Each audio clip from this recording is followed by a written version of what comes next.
ദൈവ തിരുനാമത്തിന് മഹത്വമുണ്ടാവട്ടെ. Bible reading പ്രോഗ്രാമിലേക്ക് ഏവരെയും കർത്തൃനാമത്തിൽ സ്വാഗതം ചെയ്യുകയും എല്ലാവർക്കും കർത്തൃനാമത്തിൽ സ്നേഹവന്ദനം അറിയിക്കുകയും ചെയ്യുന്നു. ഇന്ന് നമ്മൾ വായിച്ച് ധ്യാനിക്കുന്നത് ഉൽപ്പത്തി പുസ്തകം 9-ാം അധ്യായമാണ്. ഇന്നലെ 8-ാം അധ്യായം നമ്മൾ വായിച്ചു. 8-ാം അധ്യായത്തിൻ്റെ അവസാന ഭാഗത്ത് നമ്മൾ കണ്ടത് പെട്ടകത്തിൽ നിന്നിറങ്ങിയ നോഹ ഏകദേശം 1 വർഷവും 10 ദിവസവും നോഹയും മൃഗങ്ങളും സകല ജീവജാലങ്ങളും പെട്ടകത്തിനകത്തായിരുന്നു എന്ന് നമ്മൾ കാണുന്നുണ്ട്. അതിനുശേഷം നോഹയും മൃഗങ്ങളും പക്ഷികളും ഒക്കെയും പെട്ടകത്തിനിറങ്ങിയതിന് ശേഷം നോഹ ആദ്യം ചെയ്തത് യാഗപീഠം പണിത് ദൈവത്തെ അവിടെ നന്ദി രേഖപ്പെടുത്തുന്ന ആരാധിക്കുന്ന അനുഭവമാണ്. പുതിയ ഭൂമി, പുതിയ ജീവിതത്തിലേക്കുള്ള അല്ലെങ്കിൽ പുതുക്കപ്പെട്ട ഒരു മനുഷ്യനായി നോഹയെ നമുക്കിവിടെ കാണാൻ പറ്റും. അങ്ങനെ പുതിയ ലോകത്തിലെ ആദ്യത്തെ കർമ്മം ദൈവത്തിന് നന്ദി രേഖപ്പെടുത്തുക എന്നുള്ളതാണ്. നമ്മുടെ ജീവിതത്തിലും എല്ലാത്തിൻ്റെയും ആദ്യം ഒരു ദിവസം ആരംഭിച്ചാൽ പോലും അത് ദൈവത്തിന് ബലിപീഠം പണിയുന്ന എന്ന് പറഞ്ഞാൽ ദൈവത്തെ ആരാധിക്കുന്ന അനുഭവത്തോടുകൂടി ആരംഭിക്കുന്നതാണ് ഏറ്റവും ശ്രേഷ്ഠമായിട്ടുള്ളത്. അതാണ് ദൈവം നമ്മിൽ നിന്ന് പ്രതീക്ഷിക്കുന്നത്. അതിനുശേഷം ഈ പെട്ടകത്തിൽ നിന്ന് ജീവജാലങ്ങളൊക്കെയും പുറത്തിറങ്ങുമ്പോൾ ദൈവം നൽകുന്ന അനുഗ്രഹമാണ് 9-ാം അധ്യായത്തിൽ ആദ്യം നമ്മൾ കാണുന്നത്. ദൈവം നോഹയെയും പുത്രന്മാരെയൊക്കെ ഇവിടെ അനുഗ്രഹിച്ചുകൊണ്ട് ഇവിടെ പറയുന്നു, നിങ്ങൾ സന്താനപുഷ്ടിയുള്ളവരായി പെരുകി ഭൂമിയിൽ നിങ്ങൾ നിറയുവിൻ. ഉൽപ്പത്തി പുസ്തകം 1-ാം അധ്യായത്തിലും ദൈവം മനുഷ്യനെ സൃഷ്ടിച്ചപ്പോൾ ഇതേ അനുഗ്രഹമായിരുന്നു കൊടുത്തിരുന്നത്. മനുഷ്യൻ വർദ്ധിച്ചു പെരുകി. പക്ഷെ പെരുകിയപ്പോൾ സംഭവിച്ചത് ദൈവത്തെ മറന്ന് പാപം വർദ്ധിക്കാൻ കാരണമായി എന്നുള്ളതാണ്. ആ ഒരു കാരണം കൊണ്ടാണല്ലോ ജലപ്രളയം മുഖാന്തരം അന്നുണ്ടായിരുന്ന സകല മനുഷ്യനും ജീവജാലങ്ങളൊക്കെ നശിക്കാൻ കാരണമായി തീർന്നത്. അപ്പം ഇനിയും ആ പാപം നിങ്ങൾക്ക് ഇത് വർദ്ധിച്ചു വരിക, അതിനുള്ള അനുഗ്രഹം വീണ്ടും ദൈവം അവർക്ക് നൽകുകയാണ്. പക്ഷേ പാപമില്ലാതെ ജീവിക്കുമ്പോഴാണ് ആ ദൈവവുമായുള്ള ബന്ധത്തിൽ മനുഷ്യവർഗം അനുഗ്രഹമായിട്ട് തീരുന്നതെന്ന കാര്യം നമ്മൾ ആദ്യമേ തന്നെ മനസ്സിലാക്കേണ്ടതാണ്. അപ്പം അതുകൊണ്ട് ഇനി ദൈവം ഇതിന് മുമ്പുണ്ടായിരുന്ന ആ ജീവിത അവസ്ഥയിൽ നിന്നൊരു വ്യത്യാസം ഇവിടെ കാണുന്നത്, മനുഷ്യന് മൃഗങ്ങളുടെ മേലുള്ള അധികാരം അല്ലെങ്കിൽ മനുഷ്യന്റെ സംരക്ഷണവും മൃഗങ്ങളുടെ മേലുള്ള അധികാരവും ഇവിടെ കൊടുക്കുന്നുണ്ട്. ഇതിനു മുൻപ് നമ്മൾ കണ്ടത് മനുഷ്യൻ സസ്യഭുക്കായിരുന്നു. ഉൽപ്പത്തി 1-ന്റെ 29-30 വാക്യങ്ങൾ നമ്മൾ നേരത്തെ കണ്ടതാണ്. മനുഷ്യനും അല്ലെങ്കിൽ എല്ലാ പക്ഷിമൃഗാദികൾക്കും ദൈവം ഭക്ഷിക്കാൻ കൊടുത്ത സസ്യങ്ങളായിരുന്നു. എന്നാൽ അന്ന് മനുഷ്യൻ മൃഗത്തെയോ മൃഗം മനുഷ്യനെയോ ഭയപ്പെട്ടിരുന്നില്ല. അതുകൊണ്ടാണല്ലോ നോഹയുടെ ആഹ്വാനമുണ്ടായപ്പോൾ ഈ പക്ഷിമൃഗാദികൾ യാതൊരു ഭയവും കൂടാതെ വന്ന് പെട്ടകത്തിൽ കയറിയത് നോഹയെ അവയ്ക്ക് വിശ്വാസമുണ്ടായിരുന്നുകൊണ്ട് നോഹ അവരെ ഉപദ്രവിക്കുകയില്ല എന്ന് ബോധ്യമുള്ളത് കൊണ്ട് മാത്രമാണല്ലോ. എന്നാൽ അതിൽ നിന്ന് വ്യത്യസ്തമായൊരു ജീവിത രീതിയാണ് ഇനിയുള്ളത്. മനുഷ്യന് ആവശ്യമെങ്കിൽ മൃഗത്തെ ഭക്ഷിക്കാനുള്ള അധികാരം ഇവിടെ നൽകുകയാണ്. ഇവിടെ മുതൽ മനുഷ്യൻ മാംസം ഭക്ഷിച്ച് തുടങ്ങുന്നതായി നമുക്ക് കാണാം. പക്ഷെ അങ്ങനെ മാംസം ഭക്ഷിക്കുമ്പോൾ ഒരു വ്യവസ്ഥ പറയുന്നുണ്ട്. ഏതെങ്കിലും മൃഗത്തെ മാംസത്തിനായി കൊല്ലുന്നെങ്കിൽ അതിൻ്റെ രക്തം പൂർണ്ണമായി ഒഴുക്കിക്കളയണം. രക്തം പൂർണ്ണമായി ഒഴുക്കിക്കളയുമ്പോൾ അവയ്ക്ക് നമുക്കറിയാം, ഈ രക്തമാണ് ജീവൻ അഥവാ പ്രാണൻ എന്ന് പറയുന്നത്. ഒന്നിൻ്റെയും പ്രാണൻ അല്ലെങ്കിൽ ജീവൻ ഭക്ഷിക്കാൻ പാടില്ല എന്നുള്ളതാണ്. രക്തത്തിലാണ് ജീവൻ നിൽക്കുന്നതെന്ന് ലേവ്യ പുസ്തകം ഇതിനു മുമ്പ് നമ്മൾ വായിച്ച് നമ്മൾ കേട്ടതാണല്ലോ. അതുകൊണ്ട് ആ രക്തം പൂർണ്ണമായി ഒഴുക്കിക്കളയാം. ഇത് രണ്ടാമത്, അതിനർത്ഥം വേദന അധിക സമയം നിർത്തരുതെന്നാണ് അതിന് മറ്റൊരർത്ഥമുള്ളത്. കാരണം രക്തം ശരീരത്തിൽ നിൽക്കുമ്പോഴാണ് നമുക്ക് വേദന ഉണ്ടാവുക. രക്തം ഒഴുകിപ്പോയാൽ പിന്നെ നമുക്ക് വേദന ഉണ്ടാവുന്നില്ല. അതുകൊണ്ടാണ് പിന്നീട് മോശ മുഖാന്തര നിയമം കൊടുക്കുമ്പോഴും മൃഗത്തെ അടിച്ചു കൊല്ലരുത്. അതിനെ തല്ലിക്കൊല്ലുമ്പോൾ രക്തം അതിൻ്റെ ശരീരം ഏറെ സമയം അത് പിന്നെ വേദന അനുഭവിക്കേണ്ട സാഹചര്യം വരും. രക്തം പെട്ടെന്ന് ഒഴുകി പോവുകയാണെങ്കിൽ അത് പെട്ടെന്ന് അതിൻ്റെ ജീവൻ നഷ്ടപ്പെടും. പെട്ടെന്ന് അധിക സമയം അത് വേദന അനുഭവിക്കേണ്ട സാഹചര്യം ഉണ്ടാവില്ല എന്നുള്ളതാണ് അതിന് കാരണമെന്ന് പറയപ്പെടുന്നു. അതിനുശേഷം ദൈവം ഒരു ഉടമ്പടി കൊടുക്കുന്നതായി നമ്മൾ കാണുന്നു 8 മുതലുള്ള വാക്യങ്ങളിൽ. അതിന് മുമ്പ് മറ്റൊരു കാര്യം കൂടിയുണ്ട്. മനുഷ്യന്റെ സംരക്ഷണത്തിനുള്ള നിയമം കൂടി ദൈവം ഇവിടെ കൊടുക്കുന്നുണ്ട്. 5-6 വാക്യങ്ങൾ പറയുന്നുണ്ട്. മനുഷ്യന്റെ രക്തം ചൊരിയിച്ചാൽ അവന്റെ രക്തവും ചൊരിയിക്കും. അത് വധശിക്ഷയ്ക്കുള്ള ഒരു അധികാരമായി വേണമെങ്കിൽ നമുക്കതിനെ കാണാവുന്നതാണ്. നമുക്കറിയാം, വധശിക്ഷ കൊടുക്കുന്നത് മറ്റു കൊലപാതകം ചെയ്യുന്നവരെയാണല്ലോ വധശിക്ഷയ്ക്ക് കോടതി വിധിക്കുന്നത്. അപ്പം അതിനുള്ളൊരു അധികാരം ഇവിടെ മനുഷ്യന് കൊടുക്കുന്നതായി വേണമെങ്കിൽ ഈ വാക്യത്തെ നമുക്ക് കാണാവുന്നതാണ്. ഇനി ദൈവം സകല സൃഷ്ടിയോടുമുള്ള ദൈവത്തിൻ്റെ വലിയ ഒരു ഉടമ്പടി നമ്മൾ കാണുന്നുണ്ട്. ദൈവം പറഞ്ഞു, ഇനിയും ജലപ്രളയം കൊണ്ട് ഭൂമിയെ മുഴുവൻ, ഇനിയും മനുഷ്യവർഗത്തെ മുഴുവൻ ഇനിയും ഞാൻ നശിപ്പിക്കുകയില്ല എന്ന് പറഞ്ഞാൽ, പ്രാദേശികമായി വെള്ളപ്പൊക്കങ്ങൾ ഉണ്ടാകാൻ സാധ്യതയുണ്ടെങ്കിലും ഭൂമി മുഴുവൻ നശിക്കുന്ന രീതിയിൽ ഇനി ജലപ്രളയം ഉണ്ടാവില്ല. അതുകൊണ്ടായിരിക്കാൻ 2 പത്രോസ് 3:6-7 വാക്യങ്ങളിൽ പത്രോസ് ശ്ലീഹ നമ്മെ ഓർമ്മപ്പെടുത്തുന്നുണ്ട്. ആദ്യത്തെ ആകാശവും ഭൂമിയും വെള്ളം കൊണ്ട് നശിച്ചു, ഇപ്പോഴത്തെ ആകാശവും ഭൂമിയും അഗ്നിക്കായി സൂക്ഷിച്ചിരിക്കുകയാണ്. ഇനി ഭൂമി മുഴുവൻ നാശമുണ്ടാകുന്നെങ്കിൽ അത് വെള്ളം കൊണ്ടാവില്ല, അഗ്നി കൊണ്ടായിരിക്കുമെന്നുള്ള ഒരു സൂചന ഇതിൽ നിന്ന് നമുക്ക് ലഭിക്കുന്നതാണ്. എന്നിട്ട് മനുഷ്യനും ദൈവവുമായുള്ള ഒരു ഉടമ്പടിയുടെ അടയാളമായി ദൈവം ഒരു അടയാളം കൊടുക്കുകയാണ് ആകാശത്ത്. ആ അടയാളമാണ് മഴവില്ലിന്. ആ മഴവില്ല് കാണുമ്പോൾ ഞാൻ മനുഷ്യനെ ഓർക്കും. ദൈവത്തിനെ ഓർക്കാൻ വേണ്ടിയാണ് ആ മഴവില്ല്, മനുഷ്യനെ ഓർക്കാൻ വേണ്ടിയല്ല. പക്ഷെ മനുഷ്യൻ അത് വിശ്വാസത്തോടുകൂടി അതിനെ കാണുമ്പോൾ ദൈവത്തിൻ്റെ ആ വിശുദ്ധ കർമ്മത്തെ ഓർത്ത് ദൈവത്തെ മഹത്വപ്പെടുത്തുവാൻ നമുക്കിടയാണ്. അപ്പം ഈ മഴവില്ലിനെ ദൈവത്തിൻ്റെ ഒരു വിശുദ്ധ കർമ്മമായി നമുക്ക് കാണാം. നമുക്കറിയാം, സഭയിലെ കൂദാശകളൊക്കെയും ഒരു വിശുദ്ധമായ കർമ്മമാണ്. അവിടെ എന്താ സംഭവിക്കുക? ദൈവത്തിൻ്റെ കൃപയുടെ കണ്ണും മനുഷ്യൻ്റെ വിശ്വാസത്തിൻ്റെ കണ്ണും തമ്മിൽ അവിടെ കൂട്ടിമുട്ടുകയാണ്. ദൈവത്തിൻ്റെ കൃപയുടെ കണ്ണും മനുഷ്യൻ്റെ വിശ്വാസത്തിൻ്റെ കണ്ണും കൂട്ടിമുട്ടുന്നു. അതുകൊണ്ടാണ് കൂദാശകൾ എന്നതിന് സഭ കൊടുക്കുന്ന വിശദീകരണം ഇങ്ങനെയാണ്: അദൃശ്യമായ കൃപാവരങ്ങളുടെ ദൃശ്യമായ കർമ്മങ്ങൾ. അദൃശ്യമായ കൃപാവരങ്ങളെ നമുക്ക് നൽകുന്ന ദൃശ്യമായ കർമ്മമായി നമ്മളതിനെ കാണുന്നു. ഇപ്പോൾ സ്നാനം നമ്മളെ വെള്ളത്തിൽ മുക്കുന്നു, അത് ദൃശ്യമായ ഒരു കർമ്മമാണ്. അതിൽ അദൃശ്യമായ അനുഗ്രഹം നമുക്ക് ലഭിക്കുന്നു. വിശുദ്ധ കുർബാന, അപ്പവീഞ്ഞുകൾ വയ്ക്കുന്നു. അപ്പവീഞ്ഞുകൾ വയ്ക്കുമ്പോൾ അത് കർത്താവിൻ്റെ ശരീരവും രക്തവുമായി, അദൃശ്യമായി ശരീരവും രക്തവുമായി അത് മാറ്റപ്പെടുന്നു. അപ്പം ഇതുപോലെ ആണ് ദൈവത്തിൻ്റെ ആ വലിയ കൃപയും മനുഷ്യൻ്റെ വിശ്വാസവും തമ്മിൽ കൂട്ടിമുട്ടണം. ഇതാണല്ലോ പൗലോസ് ശ്ലീഹ ഇതിനു മുമ്പ് നമ്മെ പുതിയ നിയമത്തെ ഓർമ്മപ്പെടുത്തുന്നുണ്ടല്ലോ, എങ്ങനെ രക്ഷ സാധ്യമാകുന്നത്? കൃപയാലല്ലോ വിശ്വാസം മൂലം നിങ്ങൾ രക്ഷിക്കപ്പെടുന്നത്. ദൈവത്തിൻ്റെ ഭാഗത്തു നിന്നുള്ള കൃപയും മനുഷ്യൻ്റെ ഭാഗത്തു നിന്നുള്ള വിശ്വാസവും രണ്ടും കൂടെ കൂട്ടിമുട്ടുന്നിടത്താണ് രക്ഷയുടെ പൂർത്തീകരണം നമുക്ക് അനുഭവിക്കുവാനായിട്ട് സാധിക്കുന്നത്. അപ്പം അങ്ങനെ ദൈവം കൊടുക്കുന്ന അടയാളം നമ്മൾ കാണുന്നു.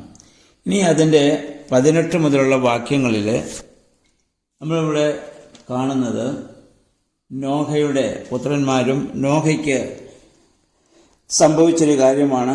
പെട്ടകത്തിൽ നിന്ന് ഇറങ്ങിയ നോഹ ഇവിടെ മുന്തിരി ഇവിടെ നട്ട് വളർത്തുന്നു.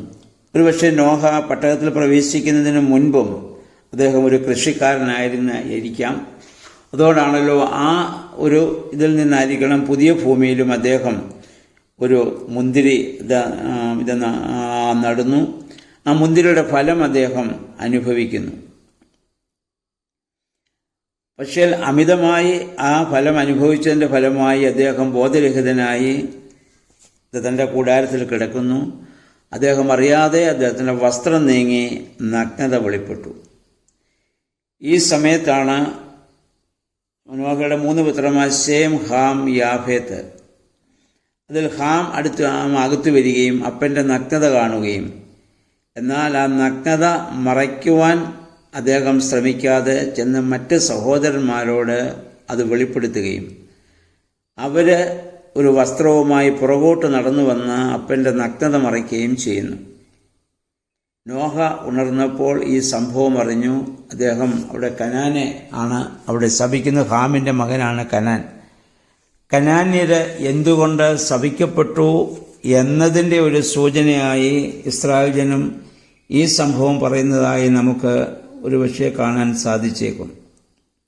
കാരണം കനാന്യരെ സംബന്ധിച്ചിടത്തോളം അവരുടെ ഒരു ജീവിത രീതി ഒന്ന്, ലൈംഗികതയ്ക്ക് അമിതമായ പ്രാധാന്യം അവർ കൊടുത്തു വന്നിരുന്നെന്നും അമിതമായി മദ്യപിച്ചിരുന്ന ഒരു സമൂഹമായിരുന്നുവെന്നും കനാന്യരെക്കുറിച്ച് പലപ്പോഴും നമുക്ക് മനസ്സിലാക്കാൻ സാധിക്കുന്നുണ്ട്. അപ്പം എന്തുകൊണ്ടാണ് നിങ്ങൾക്ക് അങ്ങനെ സംഭവിക്കുക? അമിതമായ ആ ഒരു നഗ്നതയോ അല്ലെങ്കിൽ ഒരു ലൈംഗികതയോടുള്ള ആവേശവും മദ്യപാനത്തിനുള്ള ആവേശവും നിങ്ങൾക്ക് എന്തുകൊണ്ടുണ്ടാകുന്നു എന്നതിന് ഇസ്രായേൽ പറയുന്ന ഒരു കാരണമായും വേദപണ്ഡിതന്മാർ ഇതിനെ വ്യാഖ്യാനിക്കുന്നുണ്ട്. എന്തായിരുന്നാലും ഈ ഒരു സംഭവം നോഹ അറിഞ്ഞ ഉടനെ നോഹയുടെ കനാനെ അവിടെ ശപിക്കുന്നുണ്ട്. അതുകൊണ്ടാണ് കനാന്യരുടെ സ്വന്തം ദേശമാണ് കനാൻ ദേശം. ആ ദേശത്ത് പിന്നെ ഇസ്രായേൽ ജനം വന്നിട്ട് അവരുടെ രാജാക്കന്മാരാലൊക്കെയും ഇസ്രായേൽ അല്ലെങ്കിൽ കനാന്യർ അത് ഭരിക്കപ്പെടുകയും അവരങ്ങനെ അടിമകളെ പോലെ ആയി തീരുകയും ചെയ്യേണ്ട സാഹചര്യം നിങ്ങൾ ശപിക്കപ്പെട്ടു എന്നുള്ള ഒരു സൂചന ഈ സംഭവത്തിലൂടെ ഇസ്രായേൽ വെളിവാക്കുന്നതായി നമുക്ക് മനസ്സിലാക്കാവുന്നതാണ്.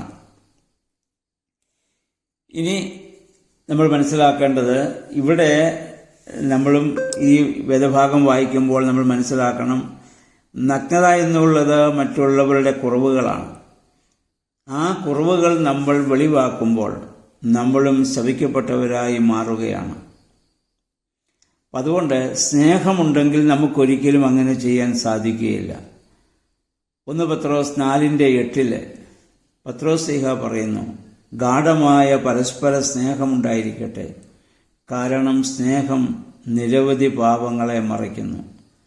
ഗാഢമായ പരസ്പര സ്നേഹമുണ്ടാകുമ്പോൾ അത് മറ്റുള്ളവരുടെ പാപങ്ങളെ മറയ്ക്കുവാൻ നമ്മെ സഹായിക്കും. അതുപോലെ തന്നെ സദൃശ്യവാക്യം 10:12 ഇപ്രകാരം വായിക്കുന്നു, വിദ്വേഷം കലഹമിളക്കി വിടുന്നു, സ്നേഹമോ എല്ലാ അപരാധങ്ങളെയും പൊറുക്കുന്നുവെന്നാണ്. വിദ്വേഷം കലഹമിളക്കി വിടുന്നു, സ്നേഹമോ എല്ലാ അപരാധങ്ങളെയും ക്ഷമിക്കുന്നു.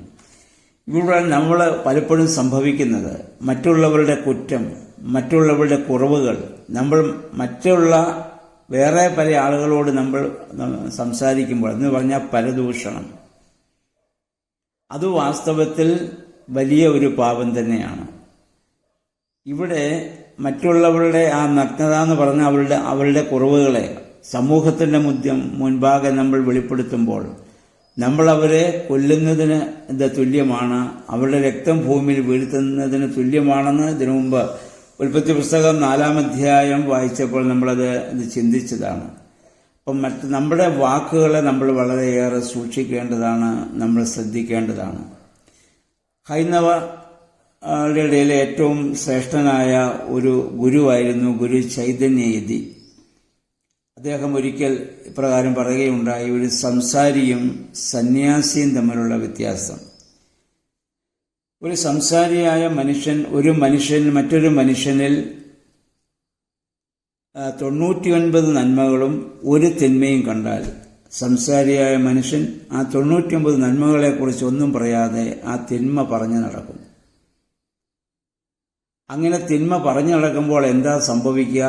ആ നന്മ ചെയ്തവന് ഇനി നന്മ ചെയ്യാനുള്ള ആ കഴിവുകൂടി അല്ലെങ്കിൽ ആ ഒരു ആഗ്രഹം കൂടി അങ്ങ് നഷ്ടപ്പെടുകയാണ്, അവന്റെ മനസ്സും അടുത്തിട്ട്. എന്നാൽ സന്യാസിയായ ഒരു മനുഷ്യൻ, സന്യാസി എന്ന് പറഞ്ഞാൽ ഇവിടുത്തെ വിവാഹം കഴിച്ചാൽ ജീവിക്കുന്ന അർത്ഥത്തിലല്ല, സ്വയത്തെ ത്യജിച്ചവനാണല്ലോ. അങ്ങനെയുള്ള ആളുകൾ ചെയ്യുന്ന ഒരു മനുഷ്യനിൽ 99 തിന്മകളും ഒരു നന്മയും കണ്ടാൽ ആ തിന്മകളെക്കുറിച്ച് പറയാതെ ആ നന്മ മാത്രം അവൻ പറഞ്ഞു നടക്കും. അപ്പോൾ ഈ 99 തിന്മകൾ ചെയ്തവന് തിന്മ ഉപേക്ഷിച്ച് വീണ്ടും നന്മ ചെയ്യാനുള്ള പ്രേരണ ഉണ്ടാകും. ആദ്യത്തെ സംസാരി ചെയ്യുന്നത് 99 നന്മകളും ഒരു തിന്മയും കണ്ടാൽ ആ നന്മയെക്കുറിച്ച് പറയാതെ തിന്മകൾ പറഞ്ഞു നടക്കും. എന്നാൽ രണ്ടാമത് പറഞ്ഞ സന്യാസിയുടെ പ്രത്യേകത 99 തിന്മകളും ഒരു നന്മകളും കണ്ടാൽ ആ തിന്മകൾ പറഞ്ഞു നടക്കാതെ ആ നന്മകൾ പറഞ്ഞു നടക്കുമ്പോൾ അവൻ വീണ്ടും നന്മ ചെയ്യാനുള്ള പ്രേരണ മനുഷ്യനിൽ ഉണ്ടാകുമെന്നുള്ളതാണ്. നമ്മൾ ചിന്തിക്കുക, നമ്മൾ ഇതിലാരാണ്? നമ്മൾ പലപ്പോഴും മറ്റുള്ളവരുടെ ഒരു സംസാരിയെ പോലെയാണ്, മറ്റുള്ളവരുടെ കുറവുകളെ വിളിച്ചു പറയാൻ. പക്ഷെ നമ്മുടെ കുറവുകളെ നമ്മൾ മറച്ചു വെച്ചുകൊണ്ടാണ് മറ്റുള്ളവരുടെ കുറവുകളെക്കുറിച്ച് നമ്മൾ പറഞ്ഞു നടക്കുന്നത് എന്ന് നമ്മൾ ഒരു നിമിഷം ചിന്തിച്ചാൽ നമുക്കിനി അത് പറയാനാവില്ലല്ലോ. അപ്പം നമ്മുടെ എല്ലാ കുറവുകളും നമ്മൾ മറച്ചു വയ്ക്കുന്നു, മറ്റുള്ളവരുടെ കുറവുകളെ നമ്മൾ വിപുലീകരിക്കുന്നു. അത് പാടില്ലാത്തതാണ്.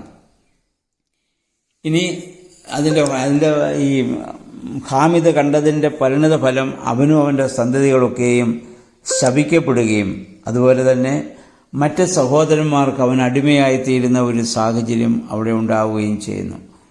ഇതിനെ ഇസ്രായേൽ ജനം കനാന്യരെ എന്തുകൊണ്ട് ഇങ്ങനെ അവർ ശപിക്കപ്പെട്ടവരായി അല്ലെങ്കിൽ ഈ രീതിയിലുള്ള ജീവിത രീതിയിലേക്ക് വന്നു എന്നതിന് കൊടുക്കുന്ന ഒരു സൂചനയായി വേദപണ്ഡിതന്മാർ ഇതിനെപ്പറ്റി വ്യാഖ്യാനിച്ചു കണ്ടിട്ടുണ്ട്. എന്തായിരുന്നാലും ഈ വേദഭാഗം നമ്മൾ വായിച്ച് ധ്യാനിക്കുക. ഒന്നാമത് ഭൂമിയിൽ നിന്ന് ഇറങ്ങിയ ഉടനെ തന്നെ എല്ലാത്തിൻ്റെ ആരംഭത്തിൽ ദൈവത്തിന് നമ്മൾ യാഗമർപ്പിച്ച് ബലിപീഠം പണിത് ദൈവത്തെ മഹത്വപ്പെടുത്തുന്ന അനുഭവം നമുക്കുണ്ടാവണം.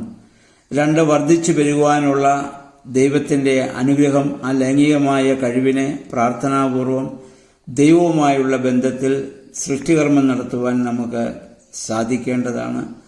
3, മൃഗങ്ങളെ ഭക്ഷിക്കുവാൻ നമുക്ക് അവകാശമുണ്ട്, പക്ഷേ അവരുടെ രക്തം ഭക്ഷിക്കുവാൻ നമുക്ക് അവകാശമില്ല. കാരണം അത് ജീവനായതുകൊണ്ടാണ് അത് ഭക്ഷിക്കാൻ അത് പാടില്ല എന്ന് പറഞ്ഞതിൻ്റെ അർത്ഥം. പിന്നെ നമ്മൾ കണ്ടത് ദൈവം കൊടുത്ത വലിയ ഒരു അടയാളമാണ് ആകാശത്തിലെ മഴവില്ല്. ഇനിയും ജലപ്രളയം കൊണ്ട് ഭൂമി പൂർണ്ണമായി ഒരിക്കലും നശിക്കുകയില്ല എന്നുള്ള ദൈവത്തിൻ്റെ വലിയ വാഗ്ദത്തം.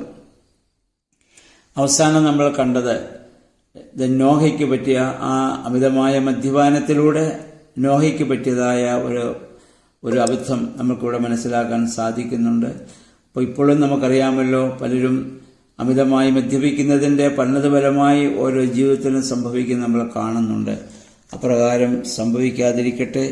ഈ വേദഭാഗത്തിൽ നിന്ന് നമുക്കുള്ള ദൂതുകളെ ഉൾക്കൊണ്ടുകൊണ്ട് ദൈവസന്നിധിയിൽ നമ്മളെ പൂർണ്ണമായി നമുക്ക് സമർപ്പിക്കാം. ദൈവത്തിൻ്റെ പരിശുദ്ധാത്മാവ് അതിന് നമ്മെ സഹായിക്കട്ടെ.